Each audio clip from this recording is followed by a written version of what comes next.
Welcome back to another episode of Parental Guidance with the Baes family. I'm Ava. I'm Taylor. And I'm Ian. The mic pass. Mic pass. So Still ghetto. ghetto mic. Still with the ghetto So mics. ghetto. How you guys feeling? You guys all right? You guys all right today? Yeah, I'm good. Yeah, we're good. We were partying last night, so we're a little bit tired. Partying? What do you mean partying? It's a secret. What about you? How you?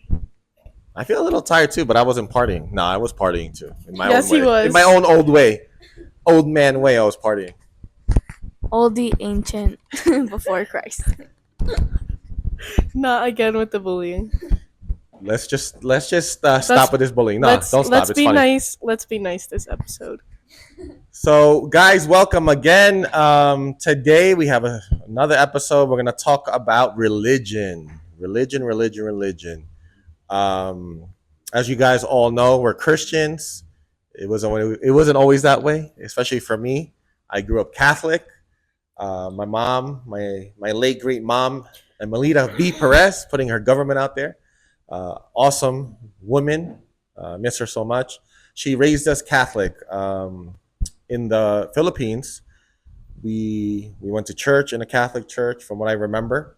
And then when we moved here, I said here like we're in the United States. We in Medellin. In the United States, it was my sister. Shout out to Ati Jen. Love you, Ati Jen. Love Miss Ati you. Jen. Best cook in the world. Best food in the world. Love Yes, her. She's my yes. twin. Tell them a little bit about the food that my sister does. The food, It's I have so no busty. idea what the name is, but that's good. That's amazing. With that rice in the cooker all the time. And then that So just good. like you just sniff and you just smell it, and then you just We're like, so fat. we're big backs. Oh my god. Oh my gosh. Shout out to Auntie Jen, my two brothers, Alex and Chris. When we got to America, we were going to Catholic church. And Catholic church was so boring. It was just like, man, you go there, you sit down. It's like pre-planned. There's like a book with like dates on it. And I just remember hating every single minute of church. Like it was like a waste of time. And I'm like, Mom, I don't want to go. I would like fight with my mom. I'm like, there's a Knicks game on. She's like, I don't care about no Knicks. You going to church. But that really, put a foundation in me of who Jesus was, who God was, that there's hope in him, that you can pray to him, you can count on him. So that was my early, from like 6 to 10, 12 years old of me going to Catholic church. I know I went with my friends to like a Methodist church, which is a little bit different. So that was my memory of church. I know you guys, your mom and I, for the most part, raised you guys. Not Ava, because I know there's a big story with Taylor and how we got into the Christian church and how your mom made a deal with God because of Taylor. I'm special. Yeah, We're here because of in a lot of ways, you're special. Oh, Okay. no way. No way. He just said that. That's so out of pocket. Okay. Go ahead, Eva. Okay. Well, for me, my first Encounter? no, not encounter. Experience? Memory I have of like being at church is like when I was like 6 or 7, I think, and I was like in like VBSs and what do you call that? I don't remember. Camps? Like camps for churches and stuff. That's what I remember like when I was a little girl, like stuff like that. But yeah, all my memories are basically are in church. Like ever since I was little, church. Waking up at 7 a.m., being at church at 7 a.m. all the time. Like always staying late at church. Like those are all my memories I have of like growing up at the church. Like always at church with church people, at the church, at BBSs, In the at pantries. camps. The in, church in the pantries, nursery munching. pantries, munching on the goldfish. Like, those The are all Twizzlers. Ooh, those were banging. those are all the memories I have of like being at church as a kid. It's like, oh, like Yeah, my whole childhood, it was church. Especially because my mom is a pastor and she always had to be there early. So if she had to be there early, we had to be there early. And it was also camp and VBS, which I loved, and also because my best friend went to that church. So it was just, yeah, I feel like I've never disliked church because it's always just been normal to me. And yeah, I still love it. I didn't really like dislike church. It was just like annoying sometimes. Like I would feel annoyed like as a kid, like, oh, I can't go out, I don't know, like to like a birthday party or something because I have to go to church, or like stuff like that. That that would like annoy me sometimes. Like, oh, I have to wake up extra early when nothing is ready at the church. Like, I have to help. I have to do this. Sometimes I would get annoyed as a kid because you don't really understand why you have to do it. So Yeah, not only sometimes it was that though, annoying. I just feel like I never disliked it because my parents were never like hard on us about it. About you have to go to, like, obviously we did have to go to church, but it wasn't like you have to like worship. Like if we had to obviously stand up, I would be mad, forced to stand up during worship. Like my legs hurt. 5 songs in and I'm still standing up. Like what are you doing to me? Like obviously that would annoy me, but they've never been hard on us, and I think that's really important as a parent. Like if you want your child to have a relationship with God, um it's like you can't force them. And that's, I feel like that was really special. It still is that you guys aren't like so religious because it helped us actually form that relationship that we have now with God. And it's like not something forced, not something that we're like we have to have a relationship with God because my parents tell me we have to go to church because my parents force us to go. It's not like that. I feel like it's important for like parents to like make like that foundation of like Christianity and like knowing God and stuff in your like children. But I feel like when the parents like when they don't force you to do it, it makes you want to do it. Like when you guys like aren't like get up, get up, get up, I want to get up. So like I feel like in that sense like um it helps. Like I don't know, like it helps a lot. Like Not to be forceful not and to not be to be forceful so and like, like oh, overbearing. you have to go to this, oh, you have to go to that because I'm not gonna want to do it. Okay. What do you think for like as a parent? Why do you think it's important to like create a foundation uh, of Christianity in your children? Because without Jesus, there's no hope, there's no love, true love, unconditional love. Without Jesus, there's no um, basically like a foundation of just goodness, because God is so good regardless. So when you instill that in your kids, you're instilling like goodness in them, to love a God who's so loving that he would send his only one and son Jesus to die on the cross for us because of our sins, not his. So that to me, how can you not want to build that foundation in your children? But to further kind of like backtrack for a minute, so Jess and I, when we first started, Jess is a pastor's kid. She's a pastor now, but she was a pastor kid. Her father was a pastor, and she went through a time where she was a pastor's kid, and then she, like, when she was a teenager, she ended up not really walking with the Lord anymore, not having that relationship with the Lord, and then she met me, and our relationship was in the beginning because we weren't serving God and loving God. It was so like we almost didn't make it. Like we were just like yelling at each other, cursing each other. We had a lot of hard times you guys don't know about because you guys, I think Ava was the only one that was born at the time besides Maddie and Ava. Taylor, you weren't born yet, but we were just like cats and dogs, like literally like Rocky and Leah, like just literally just fighting, barking at each other, cursing at each other. It was terrible. And then I remember, I'll let you guys know how we got to, walking with the Lord and having a relationship with Christ was your mom came home one day like crying, and I'm like, what happened?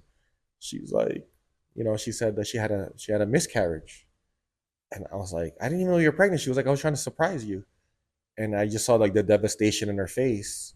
So she was really hurt by her miscarriage, and when that happened, she said, we really need to go back to church. Like, and I said, we go to Catholic church. She's like, no.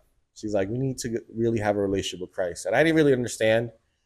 And she said that she made like a like a compromise with God. Like, listen, God, she's like, let's make a deal. It's like, if you get me pregnant one more time, God, if I get pregnant one more time, I will dedicate my life to you. I will serve you again. And Taylor was born. Here I am. Here I am in full flesh. Taylor was born, and then Jess started going to church. And I know she used to go with her dad, and I would just be playing football with my Geico friends, my friends from work. Or I would just stay home and just kind of like watch TV, and they would like go to breakfast after, and I wouldn't even be with you guys. You probably don't even remember that. And there was like a piece of me missing. And then I remember, like, I told her, I was like, she's like, hey, you want to go to church? Like, she never forced me. Like, I'm kind of like to what you were saying earlier. Like, your mom never really forced me to go to church. She would ask me. She was like, you want to go to church? I'm like, nah. Want to go to church? Nah. But the fact that she never forced me, I think that's what really made me feel like, yeah, I want to go, because it wasn't like a forced love. And I remember I always tell everybody this. There's this song called "If I Can Only Imagine," and your mom and I used to play it in the car. Well, she used to play it in the car all the time, and I just ended up loving it. I remember we heard it at a diner. It was the diner we used to go to in Port Jeff, and they cut out all the Jesus parts, and I was so mad. I was like, why would they cut out the Jesus parts? You know, and I just started, my heart started changing, and I was like, let me go to church. And I met this wonderful, wonderful Pastor Anthony Palella.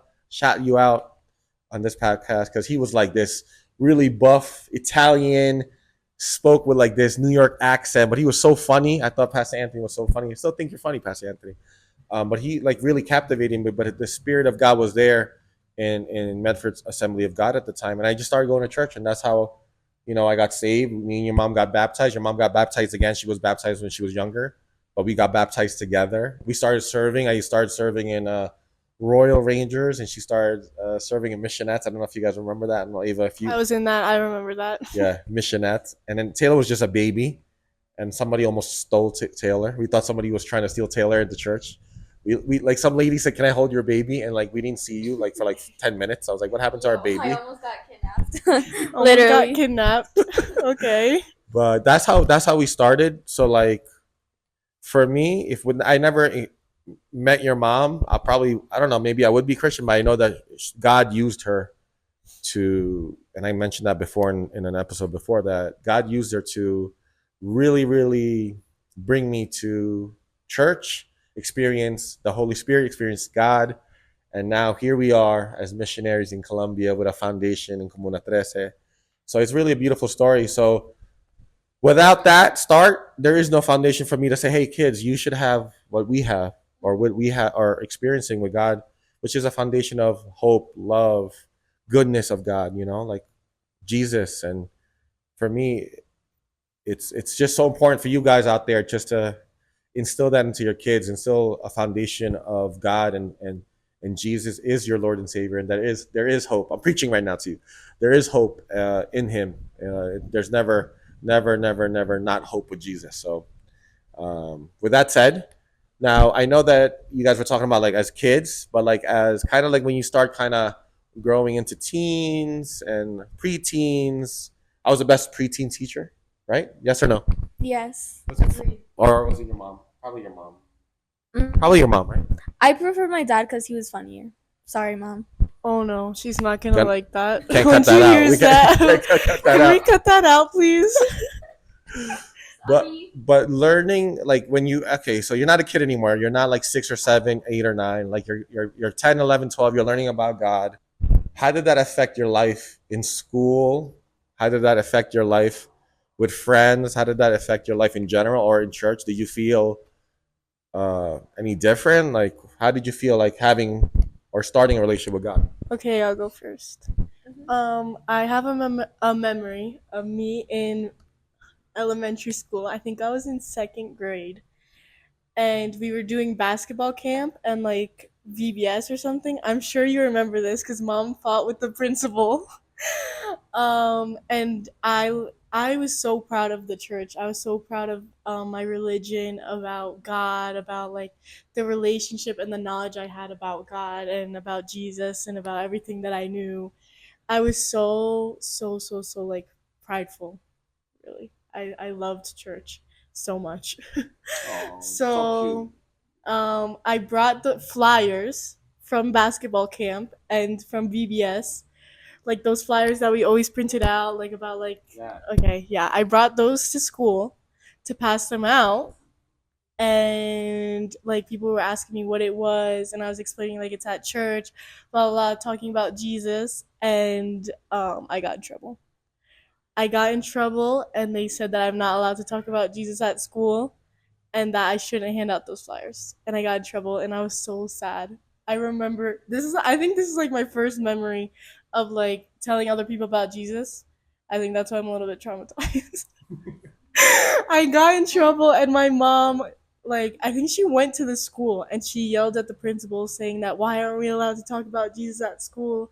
Blah blah. And I was traumatized after that. I didn't want to go to BBS. I didn't want to go to basketball camp. I was so embarrassed because I got in trouble in front of everybody, and I was so ashamed. After that, I was so ashamed, and I never wanted anything to do with VBS or Jesus at school or in front of my friends. Yeah, so that's what I remember, like being like a little girl, and then like transferring into preteens. um it was more just like nobody really wanted to be there. Everyone was kind of just like, I don't want to be here, I just want to go home. Everyone like didn't like worship, they didn't like anything, everyone was bored.